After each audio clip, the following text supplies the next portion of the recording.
Respecto de la evaluación del desempeño docente. El diseño de la evaluación del desempeño docente y directivo está basado en el perfil, parámetros e indicadores que define la Secretaría de Educación Pública. Esa es la base sobre la cual se diseña la evaluación. La Secretaría de Educación Pública define qué se entiende por un buen docente, eso qué significa para los diferentes docentes y para cada nivel educativo, y con qué indicadores se puede medir si ese perfil se cumple o no se cumple. Al instituto le corresponde validar los parámetros y los indicadores, no el perfil. El perfil lo define la Secretaría de Educación Pública, pero es la base para la evaluación. De ese perfil depende todo lo demás, cómo se desarrollan los instrumentos, cómo se diseñan, todo lo demás depende de la definición de ese perfil. Entonces, como digo, ese perfil define lo que se entiende por lo que es un buen docente y lo que es un buen director. Y esto me consta, los perfiles que se han definido para el caso de México, para los docentes de educación básica y media superior, y el perfil para los directores, están basados en la revisión de las mejores prácticas internacionales en la definición de estos perfiles y evidentemente también en lo que es nuestra propia realidad. Aquí tienen ustedes los perfiles, parámetros e indicadores para los docentes de la educación básica. Los pueden ver ustedes ahí, aunque yo les recomiendo muchísimo que se metan a la página de la Coordinación Nacional del Servicio Profesional Docente para revisar a fondo los perfiles, parámetros e indicadores, porque les digo, aquí está la base a partir de la cual se diseñan los instrumentos de evaluación. Entonces, si ustedes quieren saber respecto de qué se les va a evaluar, los perfiles, parámetros e indicadores son la base. Yo les voy a mencionar nada más los perfiles, no voy a hablar de parámetros e indicadores, pero ustedes los pueden seguir estudiando en la página. Entonces, en todos los casos tenemos 5 dimensiones en los perfiles. En el caso de los docentes de educación básica, la dimensión 1 dice que se trata de un docente que conoce a sus alumnos, sabe cómo aprenden y lo que deben aprender. Entonces, imagínense, tiene conocimientos de sus alumnos, tiene conocimientos del desarrollo de los niños porque sabe cómo aprenden, y tiene conocimiento de lo que deben aprender, es decir, tiene conocimientos disciplinares propiamente tales, domina las materias que enseña. A eso se refiere esta primera dimensión. La dimensión 2 dice, un docente que organiza y evalúa el trabajo educativo y realiza una intervención didáctica pertinente. Pues esta segunda dimensión se refiere a la capacidad de hacer planeaciones y a la capacidad de diseñar intervenciones didácticas. La dimensión 3 dice, un docente que se reconoce como profesional, que mejora continuamente para apoyar a los alumnos en su aprendizaje.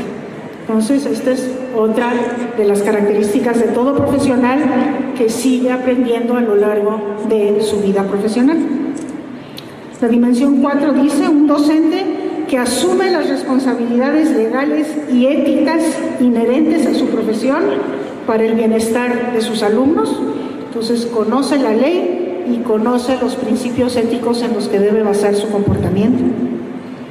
Y la dimensión 5 dice, un docente que fomenta el vínculo de la escuela y la comunidad para asegurar que todos los alumnos concluyan con éxito su escolaridad.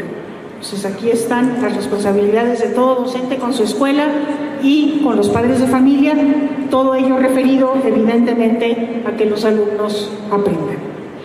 Esos son el perfil que después se desarrolla en parámetros e indicadores de los docentes de educación básica. Y bueno, a partir de estos perfiles se señalan cuáles deben de ser los aspectos que se van a evaluar. Pero el primero tiene que ver con el cumplimiento de la normalidad mínima, que ustedes bien saben que es el cumplimiento de la normalidad mínima, comenzando obviamente por la asistencia y la puntualidad, pero pasando también por la colaboración con la escuela, la participación en el consejo técnico, el estar en actividades de enseñanza durante el tiempo lectivo destinado para ello, etc. Un segundo aspecto es la planeación didáctica. es decir, si los maestros son capaces de planear una clase, que todo maestro debe ser, independientemente de dónde trabaje, del contexto en donde esté, tiene que ser capaz de planear una clase. El tercero es el dominio de los contenidos que enseña, únicamente de los que enseña, evidentemente, pero tiene que dominar la materia de enseñanza. El cuarto es el ambiente en el aula. Ya me refería yo a esta característica de la práctica docente que implica el poder crear un ambiente de aula propicio al aprendizaje desde el punto de vista tanto pedagógico como socioafectivo. El quinto es la capacidad de desarrollar prácticas didácticas pertinentes. Este es un punto que va a tener ciertas dificultades porque idealmente tendría que ser observado en aula y eso no va a ser posible. Ahorita les digo cómo va a ser medido. El sexto aspecto a evaluar es la colaboración con la escuela, que es muy importante porque, como digo, las funciones del docente no terminan en las cuatro paredes del aula. Y el séptimo es el diálogo que establece cada docente con los padres de familia de sus alumnos, que también es un aspecto a evaluar. Entonces, como ven ustedes, son 7 aspectos a evaluar, que esto nos acerca, digamos, a esta visión de integralidad de la evaluación de la que ya hablaba, de complejidad, de la concepción de complejidad de la práctica docente que hace que también sea compleja la evaluación. Y aquí es cómo se van a evaluar estos aspectos, con qué instrumentos o con qué etapas va a proceder el proceso de evaluación del desempeño docente.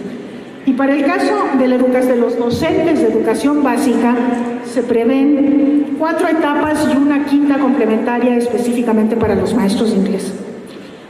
La primera etapa es un informe de cumplimiento de las responsabilidades profesionales, donde está el asunto de la normalidad mínima, pero también está el asunto del trabajo con la escuela y con los padres de familia. Este es un informe que llena el director de la escuela, donde trabaja el docente, y se refiere al cumplimiento de las responsabilidades profesionales propiamente tales, a la participación en el funcionamiento de la escuela, en los órganos colegiados, y a la vinculación con los padres de familia y la comunidad. Entonces, esa primera etapa la llenan. Es un informe que llena el maestro, el director, pero que es considerada para la evaluación ya del maestro. La segunda etapa es un portafolio de evidencias de enseñanza que el maestro tiene que armar y entregar como tal. Y aquí lo que se pide es que el maestro reúna evidencias de trabajos de sus alumnos, de un buen alumno y de un mal alumno, en el caso de español y en el caso de matemáticas.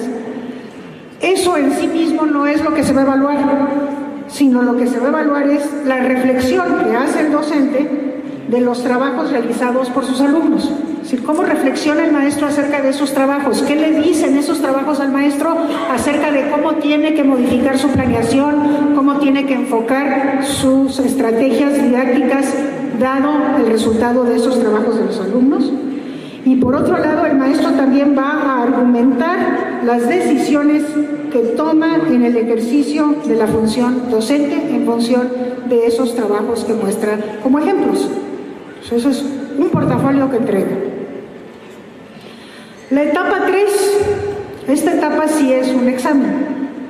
Y eso es lo que yo les decía, que lo que se trata de acercar a medir son los conocimientos disciplinares, los conocimientos pedagógicos y la práctica docente. Es donde les decía que idealmente hubiera sido deseable poder observar a los maestros en su práctica, pero no se puede, económicamente es imposible visitar a 1.500.000 maestros en sus propios lugares de trabajo. Entonces, en lugar de eso, lo que se va a hacer es este examen, pero es un examen especial, fíjense ustedes, que es un examen basado en situaciones hipotéticas a las que se pueden enfrentar docentes de diversos tipos en su práctica cotidiana. Entonces, lo que mide son conocimientos y competencias didácticas que el docente pone en juego en la resolución de situaciones hipotéticas de la práctica educativa contextualizadas por medio de casos. Entonces es un examen de casos que procuran, que esos casos procuran ser parecidos a los que tiene que enfrentar un docente de diferentes tipos en su trabajo cotidiano, y entonces en su respuesta a ese caso se ve si ese docente pone en juego sus conocimientos, sus habilidades didácticas y además sus capacidades de conocimientos pedagógicos. Y por último, una cuarta etapa que también se desarrollará en el lugar a donde se desarrolla el examen, que es la etapa de planeación práctica argumentada. Aquí se les va a pedir a los docentes que planeen una clase, se les va a dar una consigna. Imagínense ustedes que están dando, si es un maestro de primaria, que están dando ustedes una clase de matemáticas de 6º grado, ¿cómo la planearían? Y bueno, aquí fundamentalmente, más que la planeación en sí misma, lo que se va a calificar es la argumentación que hace el docente sobre las estrategias didácticas que eligió y la reflexión que hace sobre lo que espera que aprendan los alumnos, y también se va a evaluar la congruencia con el contexto de su escuela y el diagnóstico de su grupo, que el maestro también tendrá que perfilar. Al maestro se le va a pedir que nos hable de las características de sus alumnos y se relevarán datos del contexto que tanto el maestro como otra información nos va a poder, va a poder proporcionar.